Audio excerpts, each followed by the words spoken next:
¡Santo Henry! ¿Por qué?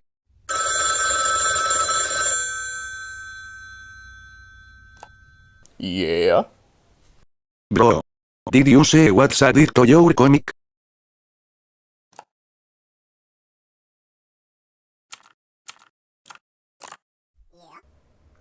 Listen, I hate you and I think you are an asshole. But today I need you come and help me with someone worth thank you. Sure, Ellen. But only can dress as a woman to do a shamanic gross dressing ritual. It's very necessary.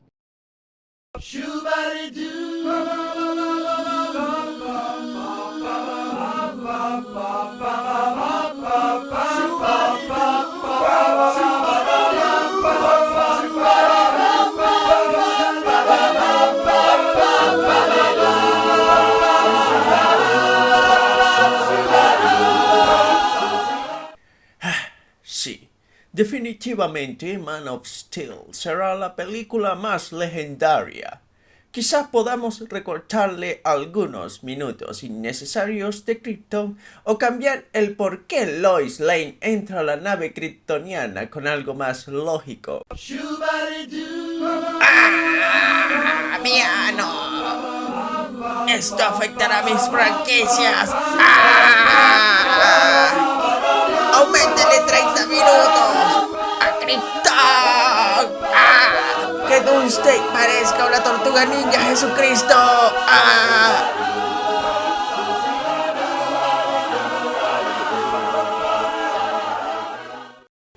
Para la fecha en la que hago este video, Netflix informaba que cancelaba la segunda temporada de Twilight of the Gods, la nueva serie de Zack Snyder que había sacado hace poco.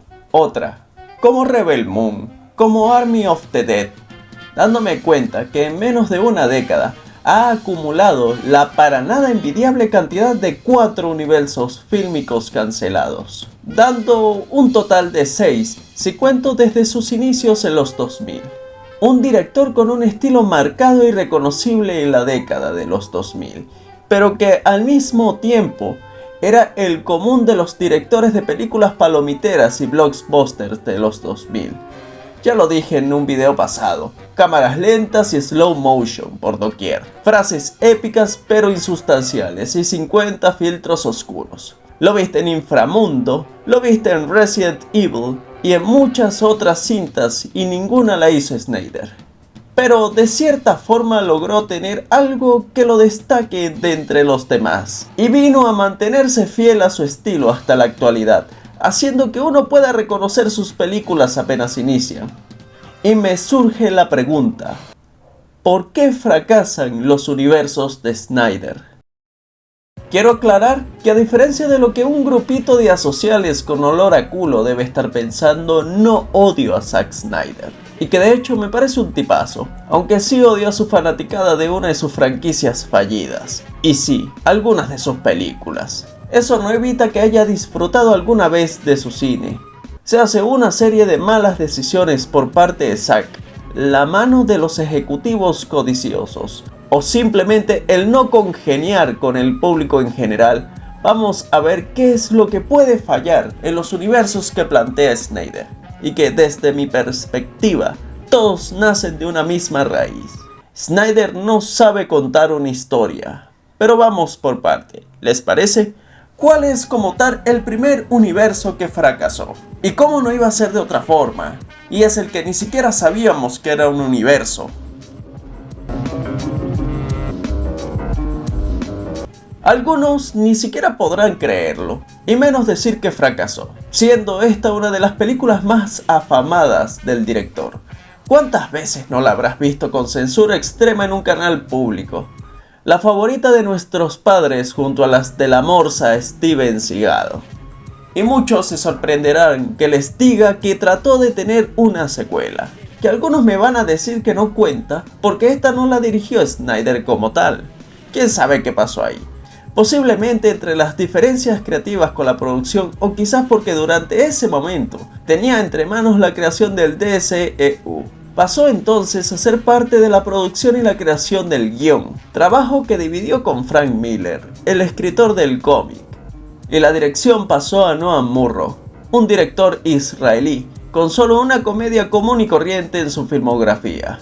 Vamos a darle un respectivo crédito al director, que tratar de emular el marcado estilo de Snyder no es para cualquiera. Pero lamentablemente, una secuela que tardó 8 años en salir se vio más como un intento de conseguir más dinero por parte de ejecutivos hambriados que un genuino intento de hacer una secuela.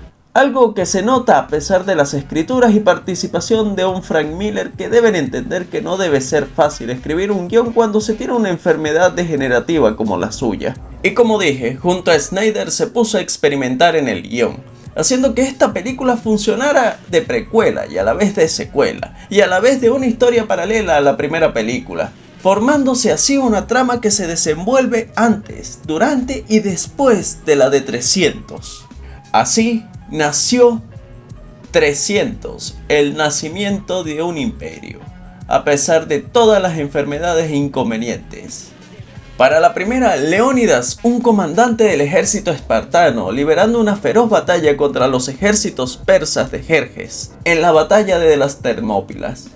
Para la segunda, continuaba con los inicios de Jerjes y cómo se volvió el rey dios, a la vez que presentaba a unos nuevos personajes, y algunos otros volvieron teniendo un ritmo bastante irregular.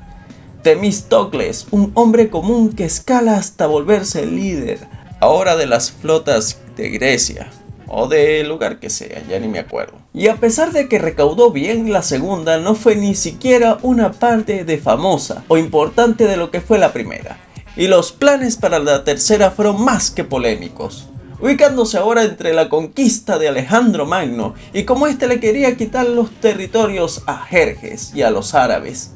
Suena interesante, pero a los ejecutivos no les gustó la idea de que la peli se centrara en una relación entre Alejandro y Hefestión.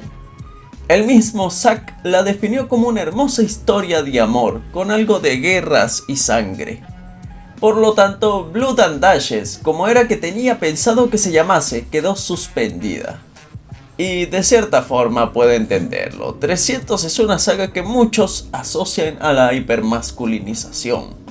¿Cuántos blogs feministas y aliades no habrán dedicado por lo menos una línea a gritar contra la misógina, entre comillas, película de Zack Snyder, llena de hombres? Porque bueno, supongo que a pesar de que la figura de la reina Gorgo y la presencia tan imponente y fuerte que tenía no les bastaba. Y quizás puedo entender el por qué creen eso si vemos el comportamiento normal de la audiencia de Snyder, que supongo tampoco les bastaba darse cuenta de las tendencias progres de su director al hacer un villano metrosexual amanerado de 2,5 metros. Estas cosas a contemplación llegaron a que la tercera parte fuera cancelada por los momentos y su serie precuela también planeada quedó cancelada. Mientras veía estas películas me di cuenta de uno de los errores más grandes en la cinematografía de Snyder, y es la contradicción en los personajes y en la trama. La reina Gorgo en la primera película hizo de todo para tratar de convencer al consejo para que los espartanos combatiesen las fuerzas de Jerjes, y para la segunda Temístocles le ofrece formar una alianza. Ella le dice que no, como si le hubieran dado la personalidad contraria a su primera película. Cosa que también, si notan, fue innecesaria. Si vemos que en el epílogo de la primera película nos lo spoilearon y lo continuaron en el inicio de esta. Y para terminar, en el medio de la película, también puedes ver claramente a la reina Gorgo dándole el consejo a los espartanos para que vayan a la pelea. Y estas contradicciones las veremos en exceso en su filmografía. Pero sigamos por los momentos. A pesar de que el nacimiento de un imperio generó bastante plata, no fue lo suficiente para seguir llamando la atención de los ejecutivos lagartijos. Por lo tanto, esas fueron las razones de que fracasase.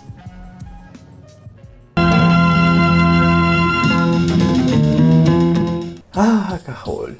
Este para mí es quizás el puesto más doloroso de todos, ya que desde mi punto de vista es genuinamente la mejor película del director y una de mis favoritas de la infancia. Una donde llevó su nivel visual al extremo. Si te dijera que esta es una película del 2010, y miraras una animación de hoy en día, difícilmente te quejarías de su calidad visual. Y no solo eso, sino que a nivel de narrativa es la mejor, la amalgama perfecta entre los temas oscuros que siempre aborda el director, como la muerte, la falta de esperanza, el horror de la guerra y la violencia. Y sin las pretensiones religiosas de las que más adelante se llenaría su narrativa. Una historia sencilla con una filosofía entendible y un conflicto que mantenía el drama. La historia giraba en torno al mítico árbol de Ga'Hoole, que albergaba a su alrededor una raza de búhos guerreros, de los cuales Soren, nuestra lechuza y protagonista, no puede escuchar sin terminar imaginándose ser uno de ellos. En contraparte, Cloud, su hermano, considera estos un cuento más para entretener a los niños pequeños como su hermana. Eso cambiaría luego de ser raptados por unos búhos que trabajaban para Pico de Metal, el enemigo de los guardianes de Ga'Hoole.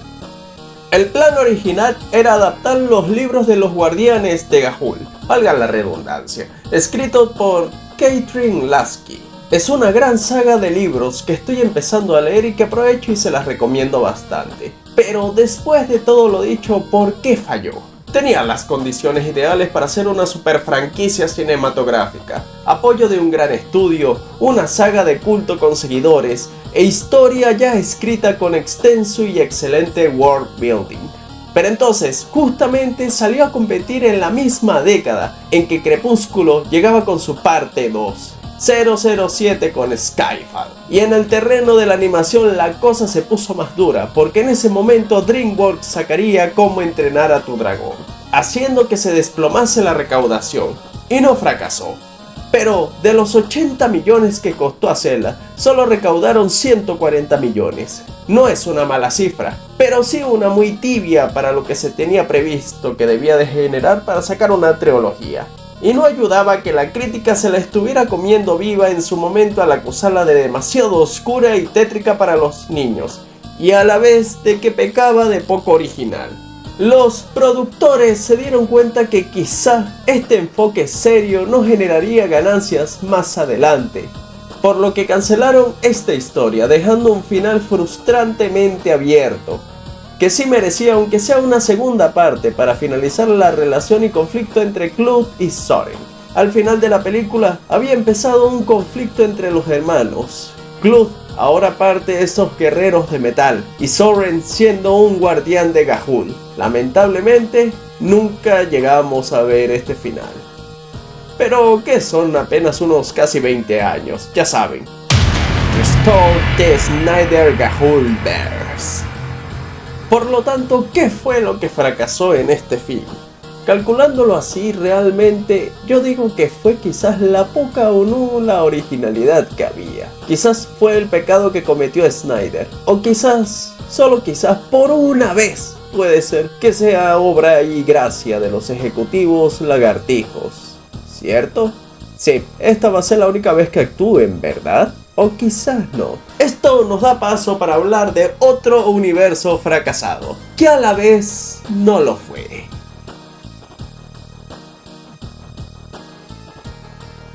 DCEU.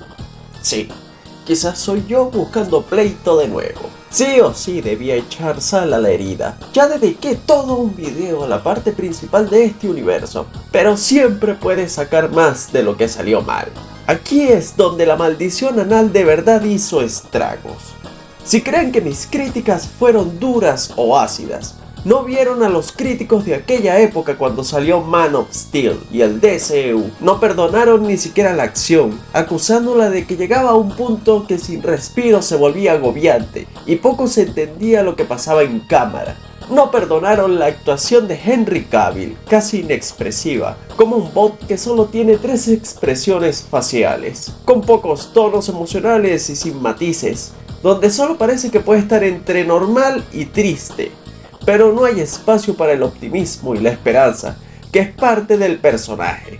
Y la relación con Lois Lane era plana y sin química en la pantalla. Tuvo más química con la mamá de Superman, lamentando y añorando la pérdida de su hijo y pareja. para que luego nuestro querido director se cagase en tan buen desarrollo, volviendo a la mamá de Super el detective marciano. En mi video anterior de los Snyder Tats lo menciono, pero no hice hincapié en los edificios de estructuras fálicas y ovarios que se ven en los concept arts, y de ello, en la película inspiraron las raras estructuras que querían ser un homenaje al arte de J.R. Giger, haciendo un ambiente biotecnológico que resultaba sin identidad. Sus legendarios casi 30 minutos que pueden ser suprimidos a menos y no afectará a la película. Empezamos con Krypton. La parte de Krypton breve no es, porque son 20 y pico minutos del planeta Krypton, usos y costumbres de esa gentuza, que yo en mi entrada pone El Hombre de Acero, no pone Krypton, un documental, no pone eso, y estamos puta media hora con Krypton, que todo en Krypton tiene forma de pene, porque Zack Snyder tiene una puta obsesión con los penes que no se la quita nadie. ¿Qué hizo Watchmen, el hijo de puta? Hizo Watchmen. ¡Qué buena es Watchmen! ¡Tu puta madre! Detesto profundamente cómo la gente usa la palabra realista para definir este universo. Cómics como Superman American Alien pueden hablar de tener un verdadero Superman bastante humano y realista, sin caer en el fatalismo. Fatalismo, que es la verdadera palabra clave de este universo. La pretensión religiosa que pintan a Superman como un mesías a lo Jesucristo para Batman v Superman, donde la película lo plantea como un dios, una figura divina, era simplemente algo que no cuadró, con su intento de Lex Luthor con posible autismo y soniditos raros.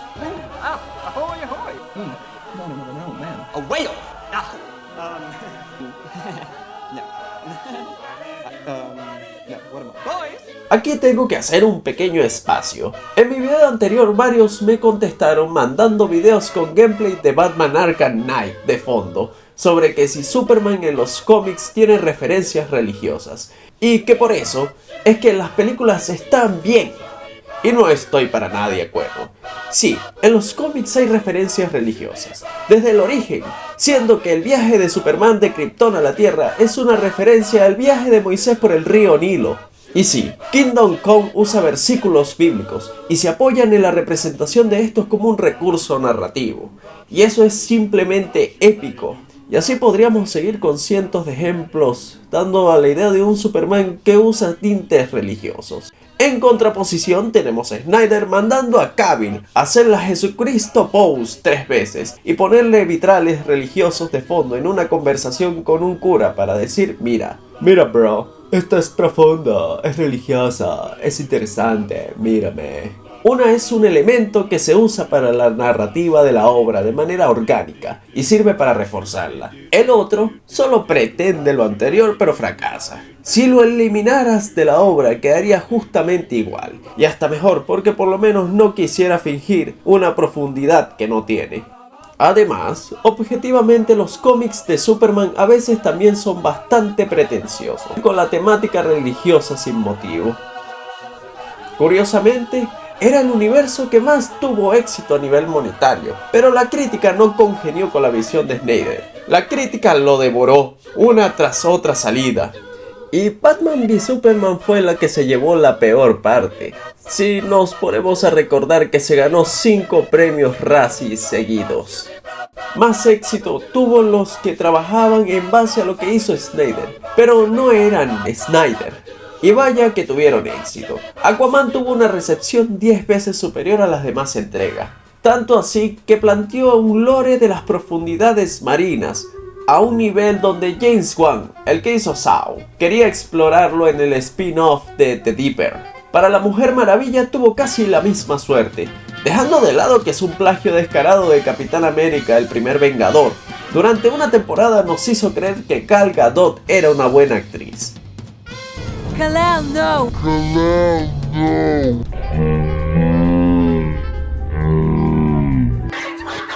Pero claro, estas ideas no pudieron continuar a falta de un plan sólido, a largo plazo y mucha improvisación que dejó grandes agujeros de guión y continuidad durante este universo. Por ejemplo, Amanda Waller diciendo que la humanidad apenas se enteró de la existencia de los metahumanos por Superman, para luego eso ser contradecido por ella misma, mostrando Enchantress y demás miembros del Escuadrón Suicida. y se recalcó con Wonder Woman y su secuela. Como la crónica de una muerte anunciada, todas estas películas exitosas tuvieron una secuela terrible. Y como el último clavo en el ataúd, Flash apareció para sellar. Claro que Zack trató de salvar ese universo. Su Justice League Snyder Cut alcanzó a crear y consolidar una base de fanáticos que querían ver una conclusión a la historia, tratando de remendar el desastre que había dejado Joss Whedon. Que bueno, si me pongo a ver, no fue tan desastrosa. Quizás si hubieran trabajado los dos al unísono, se hubieran creado una obra maestra. Entre la oscuridad de Snyder y la modificación en la actitud de Superman, que debo admitir que me gustó más la versión de Whedon. Pero bueno, las cosas salieron como salieron. Realmente, los Snyder Tars, esta gente no es tanta como ellos quieren creer que son. Si lo fueran, no estarían obsesionados tanto con el tamaño de las cosas. Ya saben, quizás heredando el gusto por lo fálico de su director. Y no podían detener las polémicas que tenían sus actores. Séase Ezra Miller, séase Zachary Levi. Incluso Ben Affleck se descubrió que se portó mal.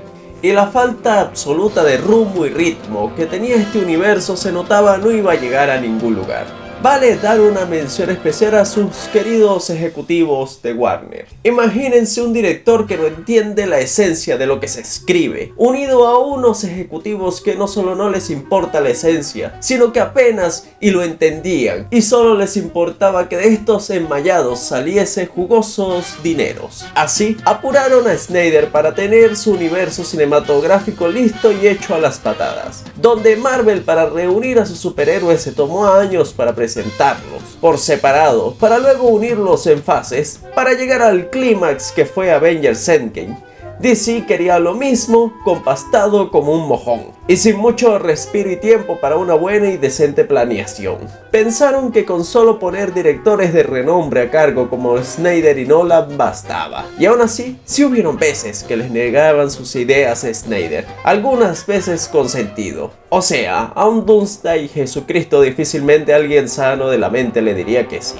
Y otras veces, si era más por ver qué podían copiar de la competencia. Sí, parecía que todo conspiraba para no favorecer en nada la situación de Snyder. ¿Cierto, Moore? Le tengo que dar unos respectivos créditos a Snyder. Lo hizo todo para tratar de tener una visión. Aunque fuera equivocada, era una visión.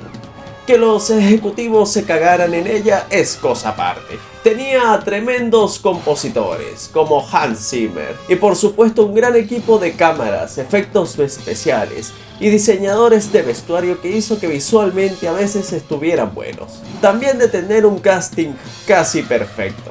Bueno, Jason Momoa como Aquaman nunca me convenció porque todos queríamos que fuera Lobo, pero ahí vamos. No me lo niegues, Snyder Tar, tú también. Y bueno, Jared Leto como el Joker fue una mierda pretenciosa y Jesse Eisenberg... Martha. Sí, en efecto, Snyder hizo un casting. Eso es lo que importa, supongo. James Gunn agarró todo lo que trabajó en el DCU y creó su propio DCU, sin la E.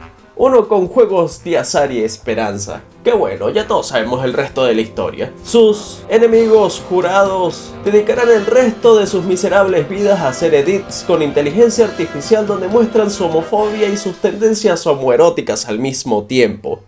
Snyder, a diferencia de sus Snyder Tarts, maduró. Siguió adelante con otros proyectos y luego de la Justice League encontró en las plataformas de streaming un lugar con absoluta libertad. Porque, claro, siempre era culpa de las grandes compañías y sus hombres con trajes, que no dejan de aplastar su exquisita visión, ¿verdad? Y de una Netflix que le dio luz verde a...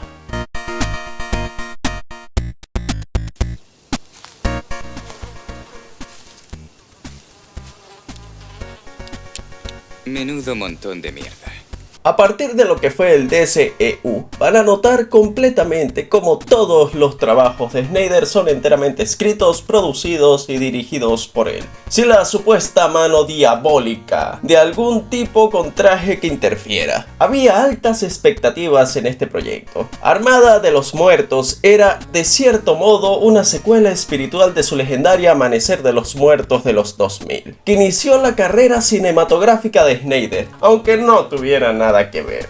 Tanto que se ha hecho con el género de los zombies, que a estas alturas debe ser un reto mantener interesantes a esta masa de descerebrados caminantes. Y quizás ahí estaba el truco. ¿Qué tal si los zombies no son tan descerebrados? ¿Qué tal si se organizan y piensan de manera colectiva? Ahí con esas ideas simples se hace Army of the Dead, que agarra a un grupo de mercenarios rudos para rescatar unos 200 millones de dólares y que se queden con 50 milloncitos que quedaron atrapados en Las Vegas, luego de que se propagase un virus zombie. El gobierno entonces se le ocurrió activar el plan B de bombardeo y luego rodear Las Vegas de contenedores para así aislarla del resto del país. Y ok, aquí no sé si es que yo soy muy quisquilloso, pero siento como si Zack Snyder se le hubiera olvidado contratar o poner a un asistente de dirección a llevar el récord de la película, y a alguien que le dijera de todos los errores lógicos que tenía su trama. Desde las primeras escenas puedes ver como todo raya en lo absurdo, con un vehículo que apenas le pega a otro, en vez de solo colisionar explota como si lo hubiera bombardeado Donald Trump, para que unos segundos después un soldado que sostiene y apunta claramente su alma donde está un zombie, en el plano siguiente aparezca como si apenas se la estuviera poniendo. En otra escena, la hija del protagonista está en un campo de cuarentena, donde parece ser que ninguno, ni personal o cuarentenados, parece importarles una mierda las medidas de contingencia básicas. Ni un tapabocas, apenas unos guantes, así a lo época medieval. Y para rematar puedes ver que le tocan el cachete a la hija de la protagonista, luego la retiran y al plano siguiente la mano sigue en el cachete. Por supuesto, como buena película donde tienen que mandar un escuadrón para hacer una misión, el 90% de ellos son desechables. Ni te esfuerces en aprender el nombre de nadie. Vale aclarar que la motivación de nuestro protagonista es tener el dinero de ese trabajo para comprarse un food truck, los cuales van de 10.000 a 170.000 dólares. O sea, para estándares americanos tampoco es tan caro. No podías pedir un préstamo al banco o ahorrar una temporada, ¿no? Mejor nos metemos a un negocio de un chino sospechoso y sin ningún tipo de credibilidad. ¿Qué es lo peor que puede pasar? Que claro, también tenían que tener al personaje traidor de turno, donde su objetivo real era obtener alguna parte del cuerpo de los zombies super listos. Cosa que es un sinsentido que traicione al grupo, cuando prácticamente minutos atrás ya habían obtenido la cabeza de la reina zombie y podía haberse retirado sin afectar mucho la misión, o haberlos traicionado ahí en vez de adentrarse más en el lugar a una zona casi mortal. Si lo que quería era la sangre de estos zombies super listos para vendérsela al ejército y crear zombies con armas, desde el inicio el plan era una estupidez, porque ya de por sí al principio de la película se nos deja en claro que era justamente el ejército que transportaba al líder de estos zombies alfa, como lo llaman. O sea, que lo más seguro es que ya tuvieran su ADN y que ellos hayan sido los que lo crearon. Por cierto, me quieren hacer creer que este señor de 40, con por lo menos una cirugía plástica y botox, es un adulto joven de 19. Por cierto, ¿alguien me puede decir cómo es que un caballo zombie es más rápido que un helicóptero? Y más aún cuando el zombie que lo cabalga hace un minuto estaba en un edificio. ¿Y por qué al principio lanzan a un paracaidista a una zona infestada de zombies? Bueno. La película no está hecha para que pienses. Evidentemente, los errores de continuidad son algo común en toda película, pero la magia de estas es que no te des cuenta a la primera. Y en lo personal solo necesité mirarla a la primera para darme cuenta de todos estos errores. Sospecho que está hecha para un público que mientras mira la película están ocupados viendo TikTok, al mismo tiempo mientras tienen una conversación por WhatsApp, porque para no darte cuenta de tantos errores de continuidad y lógica es que tienes que tener la capacidad de atención destrozada. Y estos errores, de por sí, no son la razón del fracaso, sino que realmente era una película extremadamente genérica. De la clase de películas que mira tu papá en YouTube cuando escribe películas de acción completas 2026. La clase de película que no olvidas, y a la vez sí porque viste esa misma trama 300 veces en otras películas, justamente iguales, y ya te la sabes de cabo a rabo. Todo esto acompañado de un montón de subtramas que arruinaban el ritmo y te hacían olvidar en primer lugar por qué los personajes estaban ahí. Vale aclarar, el protagonista tiene un conflicto con su hija, esta lo detesta y el motivo de esto es porque mientras el día que su padre tuvo que matar a su madre, zombificada, una vez terminó el acto su papá no le habló. Te cuento esto no porque sea relevante, sino porque demuestra lo mal escrita y mamona que es el personaje. Debo decir que de toda la filmografía de Snyder, esta es la más burda y paupérrima, y lo que más me decepciona es que ni siquiera demostró un plano destacable. Se supone que cuando hablas con un fanático de Snyder dice que es un genio eligiendo planos, pero veo que es un genio eligiendo a alguien para que le haga los planos. Claro, se ganó su base de fanáticos, pero no fueron lo suficientes como para que Netflix siguiera adelante con este universo que no daba para más. Ni siquiera entiendo cómo es que llega a 150 minutos. Si hubieran quitado un montón de planos, subtramas y momentos innecesarios, quizás por lo menos hubiera sido una película medio decente. No era una historia que ofreciera nada para futuras secuelas. Y la recepción y crítica de Tibia Olvidable duró menos de un mes. Pero bueno, no hay que rendirse. Él siguió, miró las estrellas y hecha con sangre, sudor y lágrimas trajo Rebel Moon. Esta es una historia que se desarrolla de mucho antes. Zack dejó las oficinas de Warner y probó suerte en otros lares. Llegó a las oficinas de un ratón y dijo que quería agarrar y ser parte de su universo en una galaxia muy lejana. El ratón lo miró a los ojos, a los de sus ejecutivos lagartijos, y lo sacó de su oficina mientras decía un gracias, nosotros te llamamos.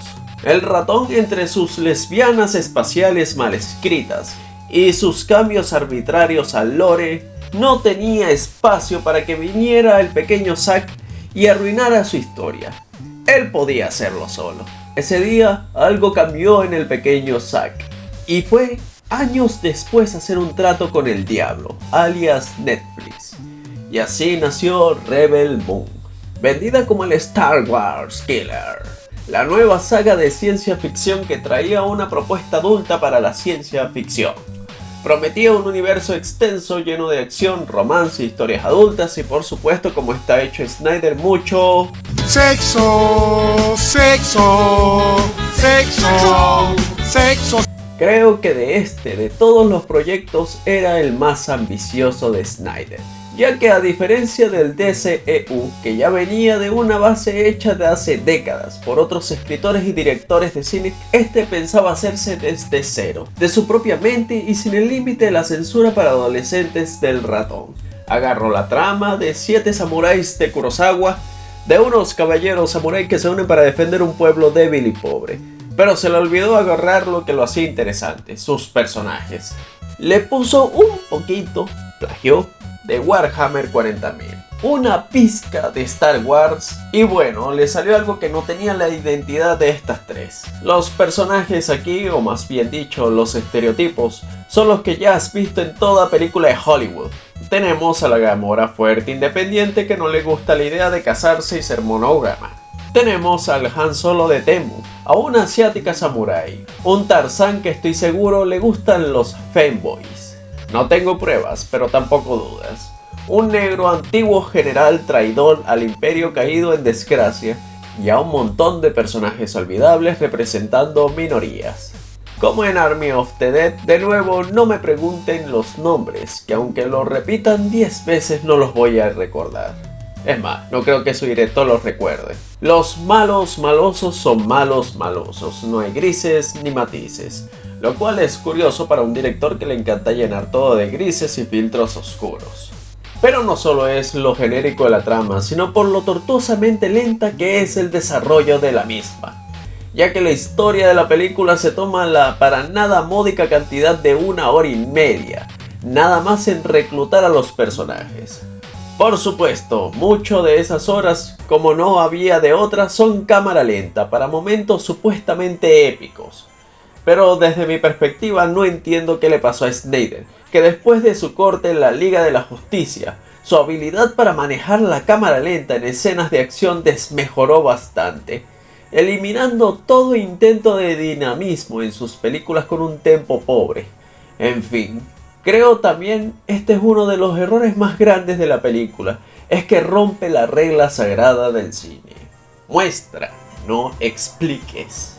Esta película se tarda horas explicando lugares y sucesos que nunca vemos, y se podría perdonar si cuando apareciesen fueran atractivas las ideas.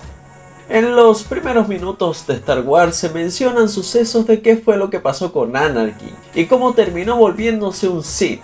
Y vemos también menciona la fuerza como esta energía misteriosa que habita en todas las criaturas. Son pequeños diálogos que permiten dibujar cosas a futuro que se pueden disfrutar, pero no interrumpen tanto el ritmo de la película. Y la fuerza la puedes ver en todo su esplendor cuando Luke la usa para destruir la Estrella de la Muerte. Cosas interesantes y bien planteadas. Rebel Moon hace todo lo contrario. Nos plantea la historia de un robot que es maltratado por los malos malosos y que decidió junto a los demás robots nunca agarrar un arma desde la muerte del rey y su familia real, a la cual una de las campesinas se parece mucho a una de sus hijas. Suena interesante, ¿verdad? Bueno, nunca hablaremos de nuevo de esto y el robot se le olvidó a la película.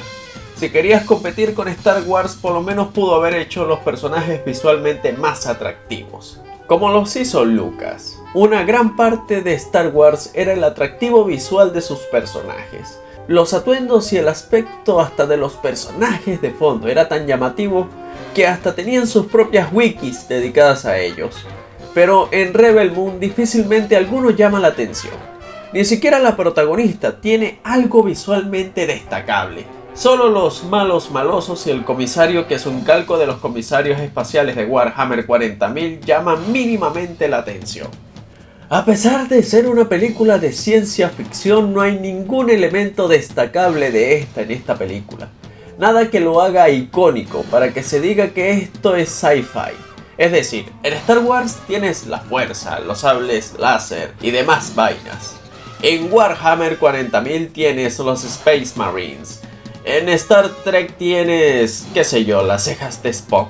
Siguiendo con la historia, para cuando me di cuenta noté que esta película no tiene segundo acto y no tiene una consecuencia de sus actos. Por lo general, en el acto 2 vemos las consecuencias de las decisiones de nuestros protagonistas. Por ejemplo, en Star Wars, rescatar a la princesa Leia significó la pérdida de Obi-Wan Kenobi. Aquí en Rebel Moon se saltan eso y van derecho al tercer acto, para la batalla final contra el malo maloso, que para sorpresa de nadie, el Han Solo de Temu era un traidor, y terminan atrapándolos para luego, de manera anticlimática, ser liberados. Esto en medio de una lluvia de disparos, donde por supuesto, copiándole más a Star Wars, no le dan a nadie.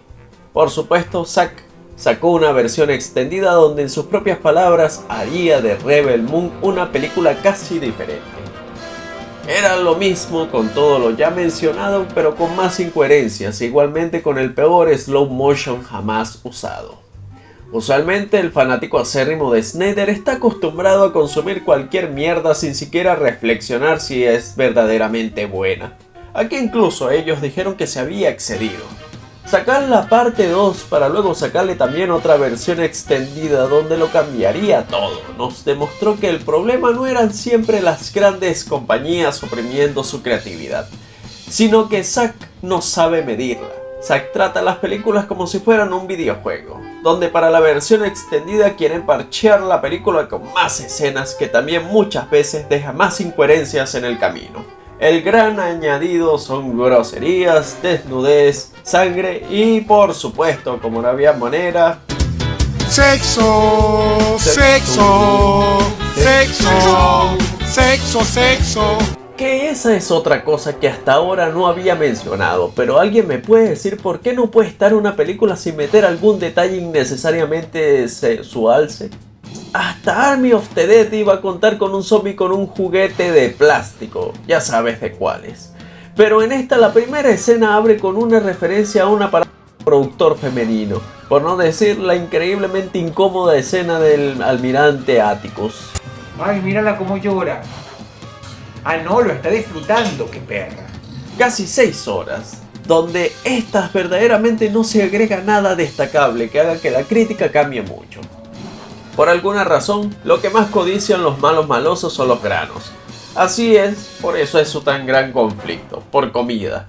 Aunque nunca se nos deja en claro si es que el Imperium se está muriendo de hambre o que lo necesitan para sus conquistas.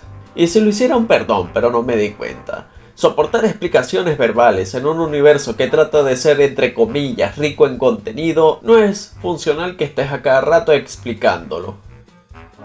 Y así podría seguir hablando de todo lo que tenía mal la franquicia, pero pecaría de ser repetitivo, porque prácticamente pon todos los errores de Army of the Dead y de las películas anteriores y lo compactó como si fuera un mojón, el cual sacó para esto. Fue uno de los mayores fracasos en la carrera de Snyder y trató de mantenerlo aunque sea un poco vivo, extendiendo su vida útil en forma de podcast, cómics y videojuegos y juegos de mesa.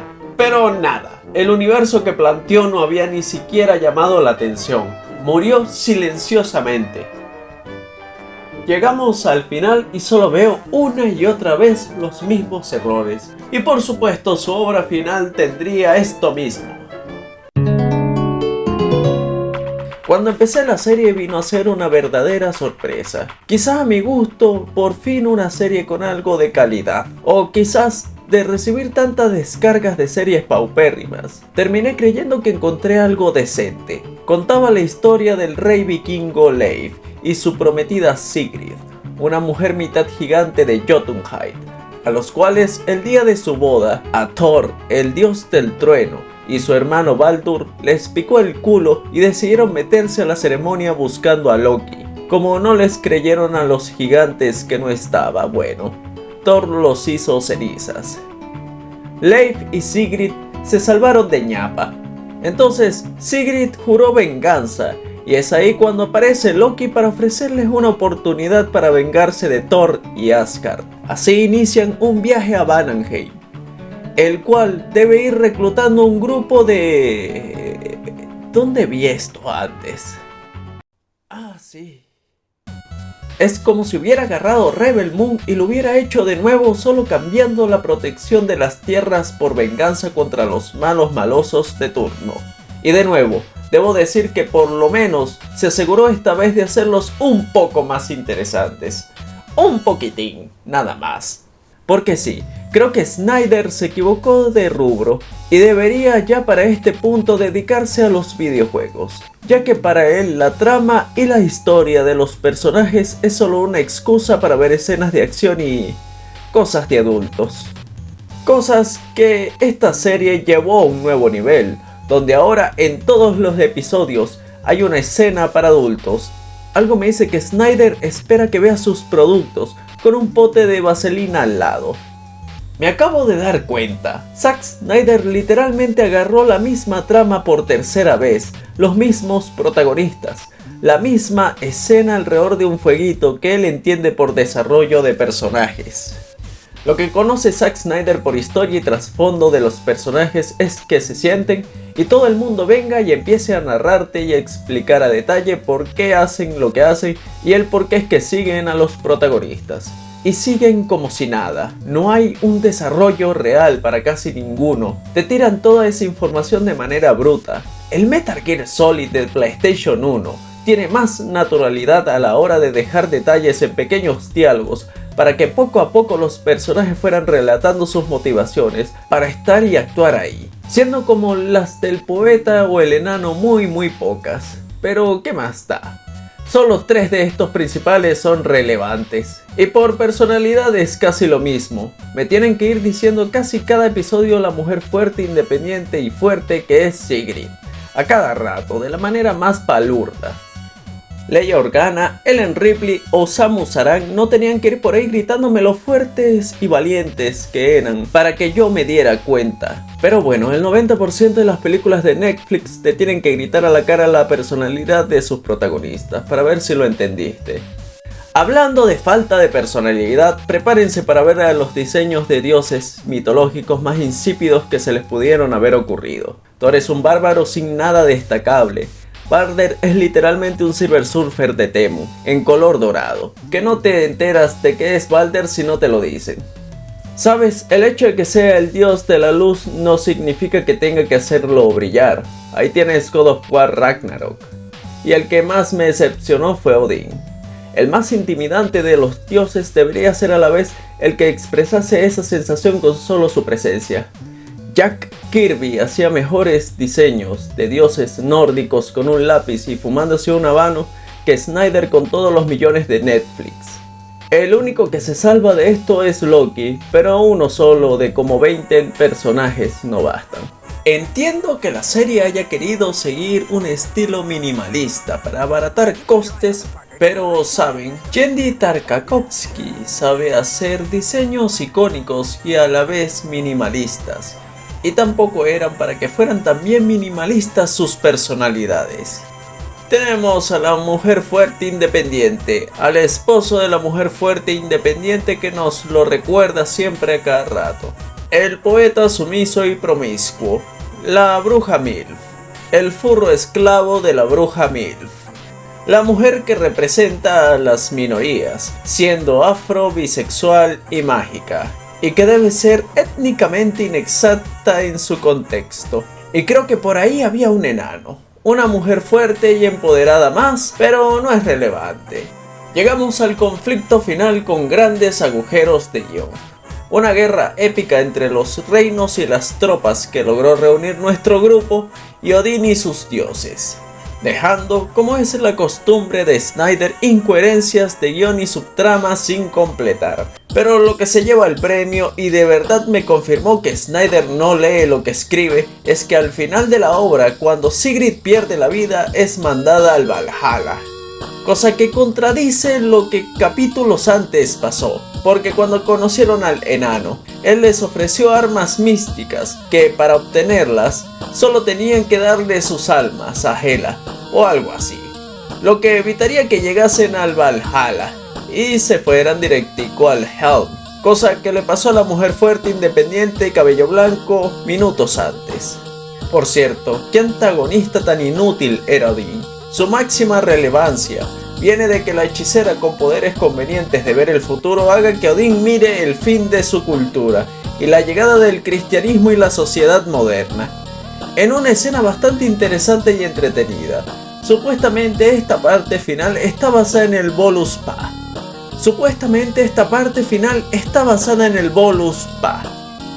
Un texto bíblico creado por los cristianos sobre Odín y cómo conoce a Jesucristo.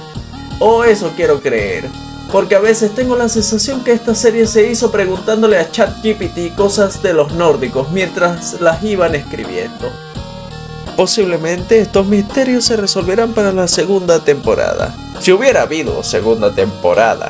A pesar de ser el producto más decente que hizo Snyder para Netflix, cosa que, como ya vimos, no es que había elecciones tampoco.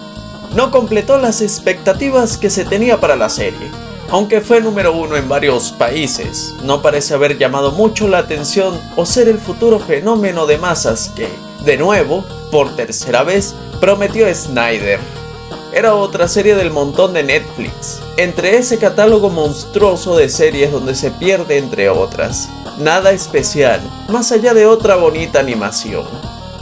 Ambición desmedida pero sin un guión que estuviese a la altura, otra vez. Y con esto Netflix terminó temporalmente las relaciones con Snyder y con sus planes. Y vuelvo y repito, Zack Snyder no sabe contar historias. Baja tu antorcha y analiza por un momento la carrera y las primeras películas de Snyder, y que a pesar de meter sus manos a las historias como director para darle su toque, siempre verás una constante. Con Frank Miller plasmó en su cómic en un 95% casi cada plano y diálogo que hay en la película de 300. Igualmente, Alan Moore se dedicó a hacer la esencia de todo lo que se vio en Watchmen. Y bueno, tuvo sus respectivos cambios que dividieron a la audiencia, claro. Y Dawn of the Dead fue escrita por alguien que en el headcanon de muchos es el némesis de Zack. Hablamos del infame James Gunn, donde Snyder tenía una participación, sí, pero siempre con una visión que se contrastara. Zack Snyder, por su cuenta y sin nadie para que le filtre, tiende a sacar unas fumadas bastante gordas. Esto no es tan nuevo como se cree, pero si quieres ver a qué punto llegaban estas fumadas, puedes ir a checar Sucker Punch. Una extraña mezcla entre crítica a lo patriarcal y a la vez la hipersexualización de mujeres, que no sabes si quiere ser en verdad una crítica o solo fantasías fetichistas. En extremo experimental dirán algunos, pero lo cierto es que a ocasiones es extremadamente pretenciosa, aún así la recomiendo ver. Los tópicos que siempre quiere abarcar Snyder son la oscuridad, la muerte, la religión, el feminismo y esa sensación de oscuridad y nihilismo que siempre parece abarcar sus películas. El "este mundo no te deja ser bueno" de Superman parece contradecir todo lo que representa el personaje. En Rebel Moon, Army of the Dead y Twilight of the Gods no parece querer crear dinámicas entre los personajes que no sean protagonistas. Los demás solo son secundarios, que no van más allá de ahí. No tratan de trascender. Y el pequeño hecho de que tampoco sabe definir un público objetivo, un target, cosa que se vio lamentablemente en Ga'Hoole. Recuerden, Restore the Ga'Hooleverse. Esto demuestra, Zack no entiende a sus personajes y para él son solamente excusas para ver escenas épicas en cámara lenta y frases que él piensa son épicas, pero a la vez tengo que decirlo. Sabe a nivel técnico lo que hace. Sus imágenes, cuando consigue un director de fotografía competente, son fuertes y sabe hacerlas recordar. Y fuera de lo que quieran creer nuestros queridos Snyder Tards, no lo odio. De hecho, deseo que le vaya bien en trabajos futuros, aunque de mi parte no los vaya a disfrutar. Zack Snyder no será mi director favorito, o uno que se pueda llamar un genio, pero sabe de acción, sabe trabajar la imagen, para buscar siempre el cuadro más fotogénico, a veces. Y quizás, si se le deja la parte de guionista y editor a otras personas, si alguien aprende a decirle que no, puede que quizás pueda hacer algo sumamente impresionante. Tal vez, quizás, se libere su ano algún día del terrible embrujo. Y para el querido espectador, le deseo lo mejor a ti y a tu ano por el día de hoy. Y si te gustó el video, suscríbete, deja un like y compártelo con ese amigo fanático de Snyder que me pedirá que haga una crítica a James Gunn. Si quieres pelear conmigo en los comentarios, también te estaré esperando. Lo haremos en cámara lenta, con frases épicas y escenas sualces. Me gusta ver a la gente llorar. Un abrazo y hasta luego.